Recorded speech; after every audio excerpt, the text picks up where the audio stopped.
বিজেপির হাতে কলকে আর তামাক খেয়ে কয়েকটা সংবাদ মাধ্যম আর দু চারটে সাংবাদিক এই কাজটা করছে। দলের সাথে বেইমানি করেছিল মুকুল রায়, শুভেন্দু অধিকারী, এদেরকে চিহ্নিত করার কাজটা আমি করেছিলাম। আগামী দিনেও যদি কেউ দলের সাথে বেইমানি করে, এদের চিহ্নিত করে এদের লেজে গোবরে করে প্যাকেট করে বাংলা ছাড়া করার দায়িত্বটা আমি আমার কাঁধে তুলে নিলাম। বাজারে রটিয়ে দেওয়া হচ্ছে অভিষেক বন্দ্যোপাধ্যায় বিজেপিতে যাবে। আরে আমার গলা কেটে দিলে কাটা গলা থেকে মমতা ব্যানার্জি জিন্দাবাদ বেরোবে। আমি বেঈমান নই। বসিরহাটের একটা ঘটনাকে কেন্দ্র করে সারা ভারতবর্ষ জুড়ে বাংলাকে কলুষিত এবং কালিমালিপ্ত করার যে ঘৃণ্য চক্রান্ত ভারতীয় জনতা পার্টি, সিপিএম, কংগ্রেস এবং সংবাদ মাধ্যমের একাংশ রচিত করেছিল, তার যোগ্য জবাব বাংলার প্রায় 10.5 কোটি 11 কোটি মানুষ 2024-এর লোকসভা নির্বাচনে তৃণমূল কংগ্রেসকে 29টা আসনে জিতিয়ে দিয়েছেন। বিজেপির 18টা আসন ছিল। অহংকারের কারণে, বাংলার মানুষকে বঞ্চিত করার কারণে, লাঞ্ছিত করার কারণে, নিপীড়িত, অত্যাচারিত, শোষিত করার কারণে 18 থেকে তারা 12-এ নেমে এসছে।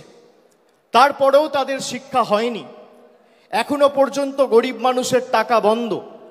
আমরা 2024 সালে নির্বাচন লড়ার সময় বলেছিলাম যে আমরা 3 মাস 4 মাস অপেক্ষা করব, তারপরও যদি গরিব মানুষের আবাসের টাকা কেন্দ্রের সরকার না দেয়, তাদের টাকায় আমরা বেঁচে থাকি না, তাদের দয়া দাক্ষিণ্যে বাংলার মানুষ থাকে না। রাজ্য সরকার নিজে সেই 12 লক্ষ মানুষকে টাকা দিয়ে তাদের বাড়ি করার ব্যবস্থা করে দেবে। রাজ্য সরকার কথা দিয়েছিলেন, আমাদের মুখ্যমন্ত্রী সেই কথা রেখেছেন। 31শে ডিসেম্বর 2024-এর আগে 12 লক্ষ মানুষকে বাড়ির প্রথম কিস্তির টাকা সরাসরি ডাইরেক্ট ব্যাংক ট্রান্সফার করে তাদের অ্যাকাউন্টে পৌঁছে দিয়েছেন। আমরা বলেছিলাম 100 দিনের লড়াই আমরা দিল্লি অবধি নিয়ে যাব, তারপরও যদি বিজেপি টাকা না দেয়, আমাদের মামাটি মানুষের সরকার, আমরা বিকল্প অর্থের ব্যবস্থা করে সেই 59 লক্ষ জব কার্ড হোল্ডার, প্রকৃত প্রাপক যারা, তাদের টাকা তাদের ব্যাংক অ্যাকাউন্টে পৌঁছে দেব। নির্বাচন ঘোষণা হওয়ার আগে কলকাতার রেড রোড থেকে মমতা বন্দ্যোপাধ্যায় ঘোষণা করেছিলেন যে আমরা এদের দয়া দাক্ষিণ্যে বেঁচে নেই। অনেক লড়াই করেছি, আন্দোলন করেছি, এদেরকে রাজনৈতিকভাবে হারিয়েছি, আর এদের কাছে আমরা মাথা নত বা বশ্যতা স্বীকার করব না। আমাদের মামাটি মানুষ সরকার এই 59 লক্ষ প্রকৃত প্রাপককে 100 দিনের টাকা তাদের ব্যাংক অ্যাকাউন্টে পৌঁছে দেবে। আমরা দিয়েছি, কিন্তু আমার কোথাও যেন মনে হয়েছে নির্বাচন গেছে, তারপরও একের পর এক ষড়যন্ত্র হয়েছে এবং আমাদের দল সর্বোপরি এই রাজ্য পশ্চিমবঙ্গকে ছোট করার একের পর এক ষড়যন্ত্র, চক্রান্ত, পরিকল্পনা করেছে। যত পরিকল্পনা হয়েছে তত এরা মুখ থুবড়ে পড়েছে। আপনারা দেখেছিলেন সন্দেশখালি থেকে শুরু করে, আরজিকর থেকে শুরু করে কিভাবে পশ্চিমবঙ্গকে সারা দেশের কাছে এরা ছোট করেছিল। এদের গায়ে জ্বালা কি যে বাংলার মানুষকে এরা ভুল বোঝাতে পারেনি। এরা বাংলাকে গুজরাট, উত্তরপ্রদেশ, মধ্যপ্রদেশ করতে পারেনি। যতদিন আমরা আছি, তৃণমূল কংগ্রেসের লক্ষ লক্ষ কোটি কোটি কর্মী সমর্থকরা আছে, আমরা বুকের রক্ত দিয়ে বাংলাকে আগলে রাখবো। বিজেপির কাছে সব থাকতে পারে, ইডি আছে, সিবিআই আছে, বিচার ব্যবস্থার একাংশ আছে, সংবাদ মাধ্যম আছে, লক্ষ লক্ষ কোটি কোটি টাকা আছে, ইলেকশন কমিশন আছে, ইনকাম ট্যাক্স আছে, কিন্তু তৃণমূল কংগ্রেসের মতো বুকের রক্ত দিয়ে দলকে আগলে রাখার মতো একটা কর্মী এরা 10 বছরে তৈরি করতে পারেনি। এটাই আমাদের আর তাদের মধ্যে পার্থক্য। ইতিমধ্যেই আপনারা দেখেছেন ভোটার লিস্টের কাজ হয়েছে নভেম্বর ডিসেম্বর মাসে।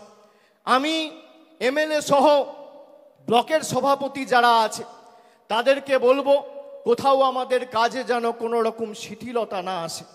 তার কারণ বিজেপি যে করে হোক কিভাবে বাংলাকে কলুষিত করেছে আপনারা বিগত দিনে দেখেছেন। আগামী ২৬-এর লড়াইয়ের জন্য আমাদের প্রস্তুত থাকতে হবে। আমরা যতবার লড়েছি এদেরকে গোহারা হারিয়েছি। আমাদের লক্ষ্য, মমতা বন্দ্যোপাধ্যায় গত মাসে বিধানসভা থেকে বলেছে 2/3 বেশি আসন নিয়ে তৃণমূল ক্ষমতায় আসবে। 2/3 মানে 195 বা 196টা আসন।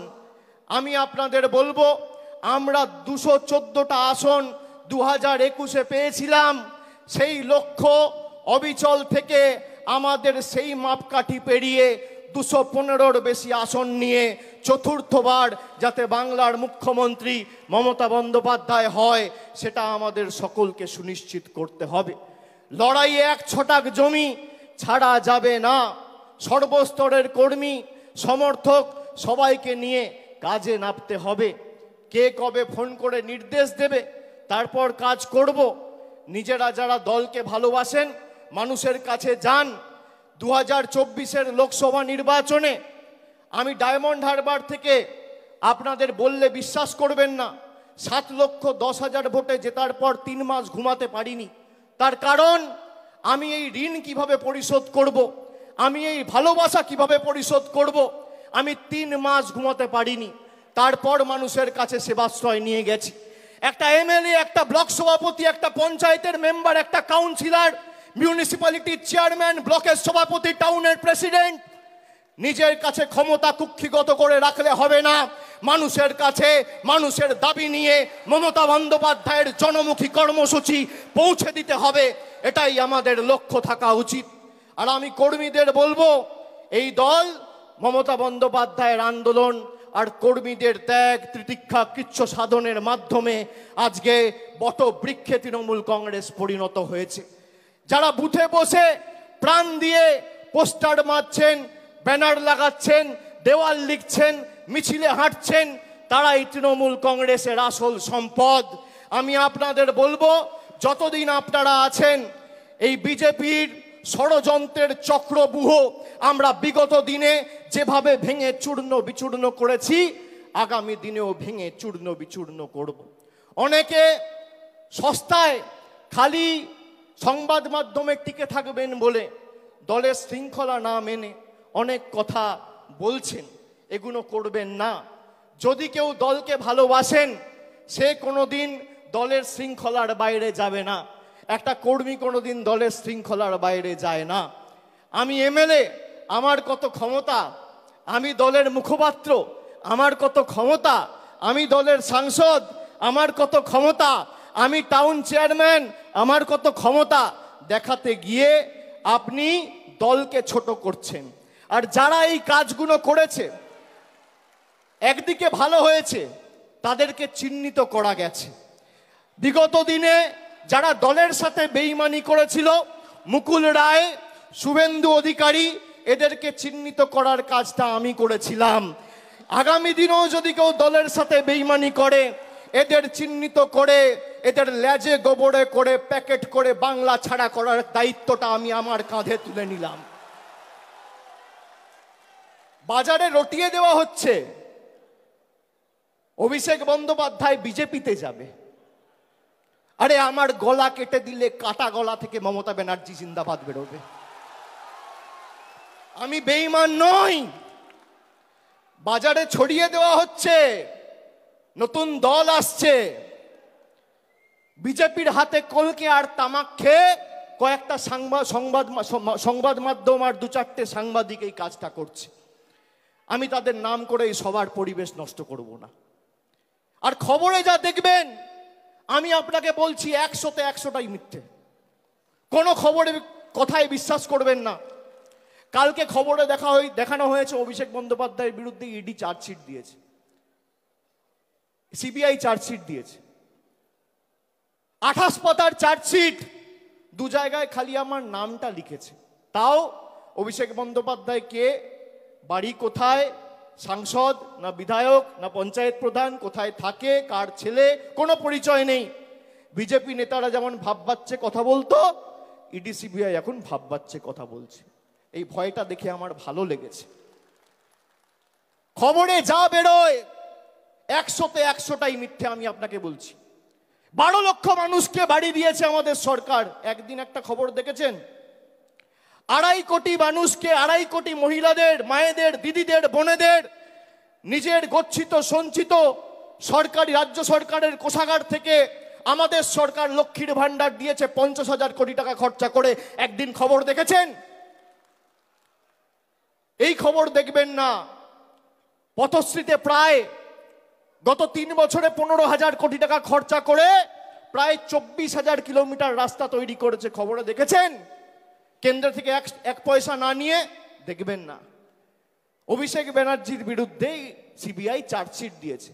আরে আমি সকাল বিকেল কথা পাল্টাই না। 5 বছর আগে কোভিডের সময় 2020 সালে বলেছিলাম যে আমার বিরুদ্ধে যদি কোনো রকম কোনো প্রমাণ বা কোনোভাবে সিবিআই বা ইডি প্রমাণ করতে পারে বা তথ্য দিতে পারে আদালতে যে আমার প্রত্যক্ষ বা পরোক্ষ মদতে কোনো ভুল হয়েছে, কোনো দুর্নীতি হয়েছে, কেউ 10 পয়সা তুলেছে, আপনাকে চার্জশিট দিতে হবে না, সামান দিয়ে আমায় ডাকতে হবে না, ফাঁসির মঞ্চ করুন, গিয়ে মৃত্যুবরণ করব।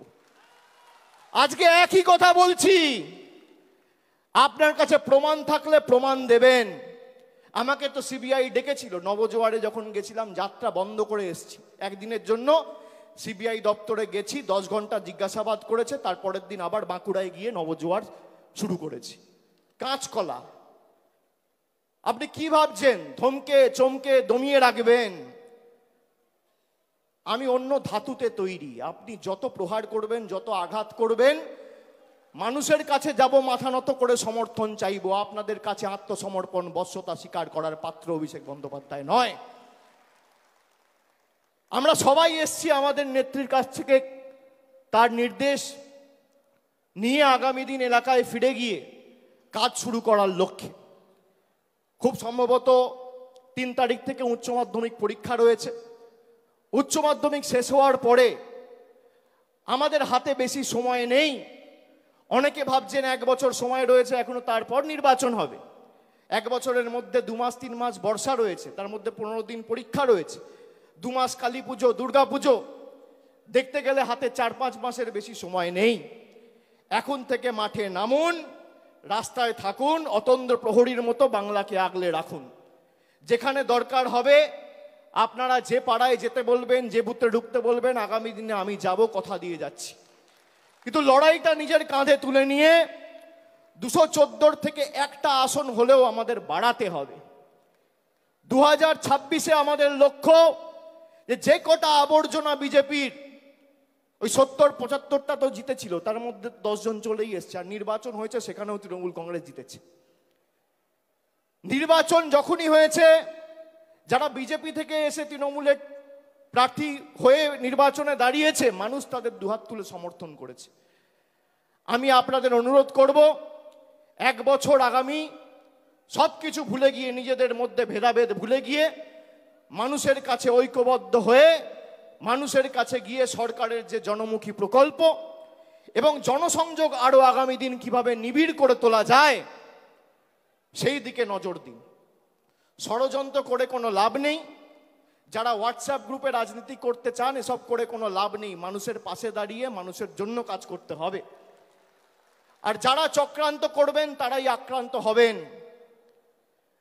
মানুষের জন্য কাজ করতে গেলে মানুষ কিসে খুশি, মানুষ কিসে অখুশি, কি প্রয়োজন, কোথায় জল যাচ্ছে না, কোথায় কে কন্যাশ্রী পাচ্ছে না, কোথায় কে লক্ষ্মীর ভান্ডার পাচ্ছে না, আমাদের সেই কাজগুলো সুনিশ্চিত করতে হবে।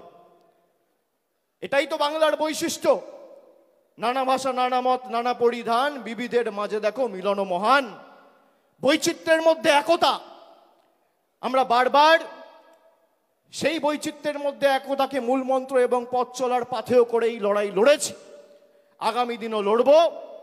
1 চুল 1 ছটাক জমি বিজেপি সিপিএম কংগ্রেসকে ছাড়ব না। এদের যত ক্ষমতা আছে প্রয়োগ করুক। মানুষের সমর্থন নিয়ে তৃণমূল কংগ্রেস আগামী দিন 215-র বেশি আসন নিয়ে ক্ষমতায় আসবে, এই বিশ্বাস আমি রাখি।